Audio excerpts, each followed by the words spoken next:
तुमचं देशात सरकार होतं, राज्यात तुमचं सरकार होतं, तर पंतप्रधान आवास योजनेचे बंधू या शहरातले जवळजवळ पंतप्रधान आवास योजनेतला पहिला टप्पा 892 घरकुलाचा त्या ठिकाणी मंजूर 2019ला झाला.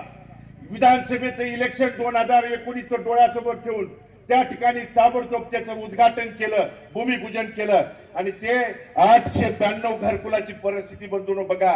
आज निकृष्ट दर्जाचं पूर नियंत्रण जिथं त्या ठिकाणी मी फुटेज तुम्हाला दाखवू शकतो, शूटिंग तुम्हाला दाखवू शकतो, त्या ठिकाणची तुम्हाला 1-2 दिवसात सगळ्या शहरातल्या नागरिकांच्या पर्यंत पोहोचवण्याची जबाबदारी तुमचा एक सेवक म्हणून आमची असणार आहे.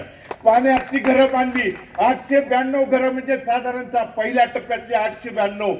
मग तुम्ही हजारो लोकांच्या जीवाशी खेळायचं काम जर मग तुमचं केंद्रात तुमचं सरकार होतं, राज्यात तुमचं सरकार होतं आणि मग जर तुमचं इथं नगरपालिकेमध्ये देखील सरकार असताना जर हे तुम्ही करू शकला नाही तर मग आता कशासाठी, तुम्ही कोणत्या कारणासाठी त्या ठिकाणी मागताय?